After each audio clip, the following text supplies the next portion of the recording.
gotta admit, it's a bit unrealistic to say that there were black people in this white guy's imagination, you know? I mean... Hairy, gold-loving giant noses with legs were chased out of their sacred homeland because their avarice made them dig too deep. They're like little Nazi flashcards. Nobody's watching Lord of the Rings for realism, okay? They're watching it because they didn't have sex in high school. The dwarves in Lord of the Rings, they're like anti-Semitic caricature of the Jewish people. I think Tolkien had a pretty heavy case of internal racism. And it just goes to show that it's not like smart people aren't racist and dumb people are racist.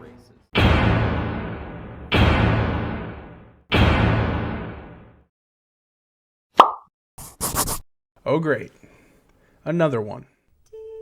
I would generally be pretty happy when hearing we're getting new Tolkien adaptation, but with the certain Tolkien adaptation being released last year... You have not seen what I have seen. I have seen my share. You have not. You have not seen what I've seen. I'm going to be pretty cautiously optimistic moving forward. Let's take a look at the past to see if there's a clue to the future of WB and Lord of the Rings.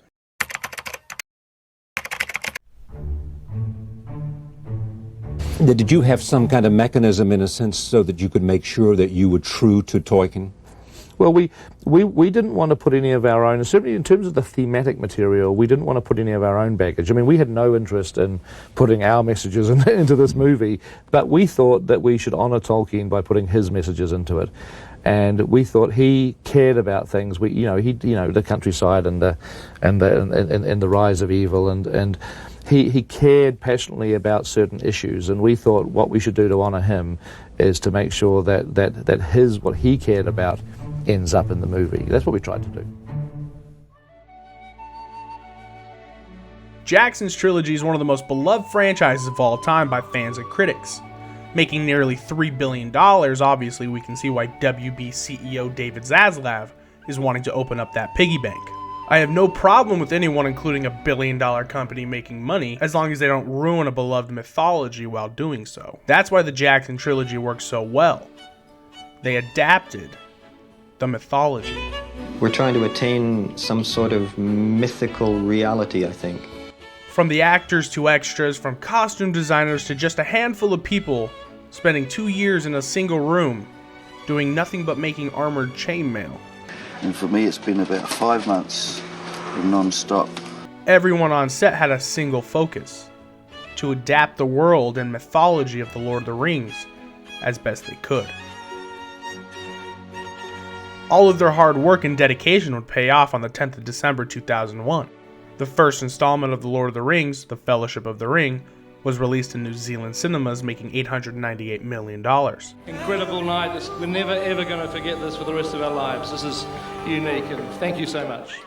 The second installment, The Two Towers, would go on to make $950 million. The third installment, The Return of the King, would be financially the best with $1.1 billion at the box office, and go on to win critic success as well, 11 nominations and 11 wins at the Academy Awards.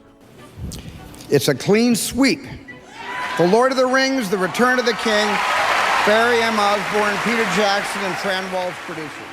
Seeing all this success, you would think of course Warner Bros. Would continue to make more adaptations in 2023, but that was just a small part of a much larger picture. Far over the misty mountains cold. 5 years had passed since The Return of the King. Warner Bros. Was wanting to dip their toes in Middle-earth again. Jackson not really keen on returning because New Line Cinemas hadn't paid him residuals for his trilogy. Ultimately, WB went to another director, Guillermo del Toro.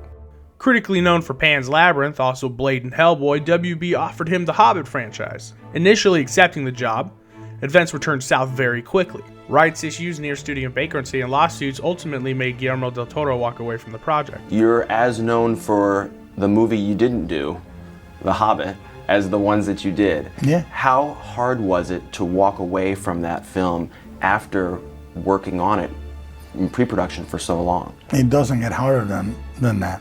I mean, it's the hardest decision I've ever taken.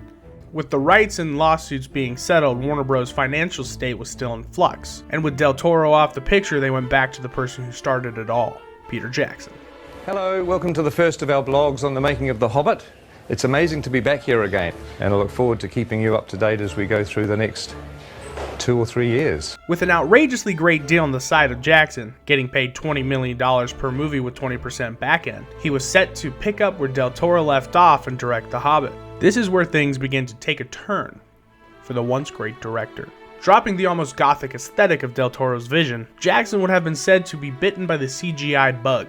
No longer doing practical effects like in The Lord of the Rings, they switched almost everything over to CGI, because what could have taken months to set up and film would now take days or weeks with green screen, and they can do everything in post. The reason Jackson did this, other than his obsessed-like fascination with CGI, the studio would set an almost impossible deadline on the production to be finished. With Jackson backed into a corner with limited time, studio interference on the script, like the outrageous love triangle mandate. We were an escort for some merchants in Merritt Lewin. They were trading in silverwork for furs.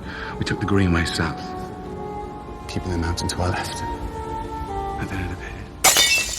Having to write scenes on the day they were being filmed, Knocking and then cut the throat and whack the Peter Jackson had to film a movie that he didn't initially develop himself. Even after all that, the Hobbit trilogy would go on to make almost another $3 billion. Years later, Jackson would have been quoted to say, "I didn't know what the hell I was doing when making The Hobbit."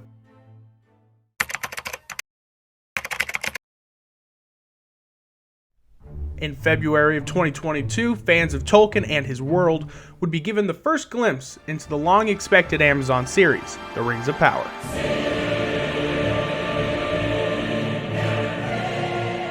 With news that it was the most expensive production ever produced in TV or film, costing $1 billion, fans would have all eyes on the Super Bowl. But the Rams were built to win the Super Bowl, and they have sealed the deal. Considering that 113 million people watched the 2022 Super Bowl, this was a very good and easy decision on behalf of Amazon. A decision that, if the trailer was bad, would be fatal for The Rings of Power.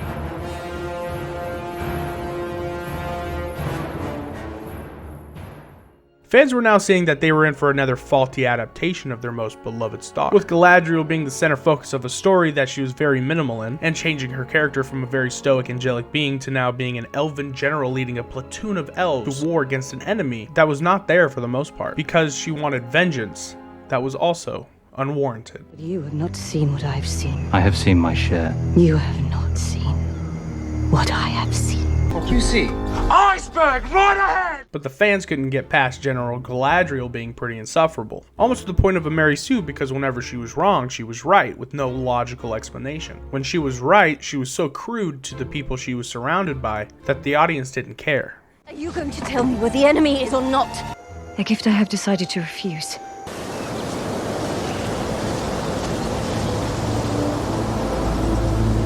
Are you going to arrange an audience or not?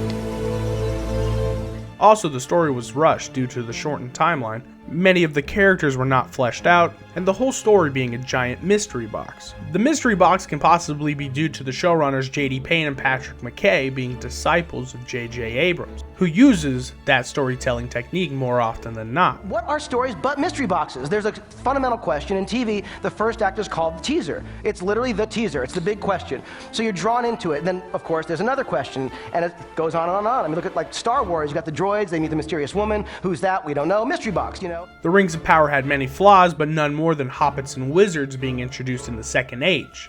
And hobbits were changed to Harfoots. Why is there a Hobbit story in the Second Age, JD? Because well, it's actually not technically a Hobbit story, it's a Harfoot story.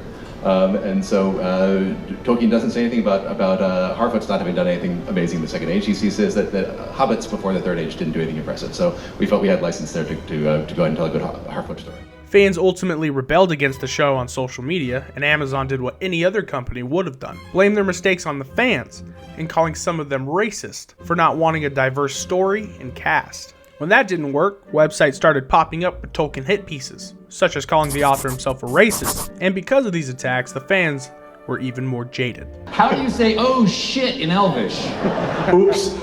As of this recording, The Rings of Power sits at 38% audience rating on Rotten Tomatoes. I don't trust the critic rating on this particular series because Prime Studios is known for trying to convince critics and influencers to be, and I quote, a team player. Last time I reviewed an Amazon Prime project, things got weird here in the Goblin Horde, and I've never really addressed it publicly, and I would like to do so now. I cannot get into details, but what I will say is that I am not someone who can ever be talked into being a team player. No shade towards any content creator who wants to work with Prime Studios in the future, but they are just an absolute no-go forever for me, due to just seems a misalignment between my belief of where lines should be drawn in relationships like that, and where they, it felt to me, overextended a bit. As of recently, the United States government has released a document stating people who read Lord of the Rings could lead to right-wing extremism. This does make me pause for concern. The Hobbit was the first book I read on my own to completion when I was a child, and still to this day remains my favorite novel. Yet I am not right-wing or an extremist. Tolkien was an avid Christian, and faith did have a big part to play in his works writing Lord of the Rings. Today we see a big backlash against anyone in Hollywood that is a Christian, such as Chris Pratt. There seems to be a war on Christianity from the media, and I hope they don't do anything in future adaptations out of spite because of that factor. What does all this mean? It means we're in a state of flux when it comes to Tolkien adaptations. But a majority of the time it's not so good, because the studio always seems to interfere because they think they know best, which they don't. The only person who does is Tolkien himself. Deciding to make new movies in Tolkien's world are leaving fans to speculate as to whether or not Peter Jackson is coming back to the franchise. They already released a statement that said they are keeping him in the loop. For me, it's exciting because he has proven to be the best person for the job, when given ample amount of time for pre-production to really focus on what he wants to tell and how he wants to tell it. Also, Jackson seemed to have learned from his mistakes making The Hobbit, that if he can't get carte blanche from the studio, then he may not even bother. They need to do what they did the first time. The studio needs to stay out of the way so the director can try to adapt the source material as best as possible. If you liked the video, please like the video. Also, please consider subscribing. Thank you.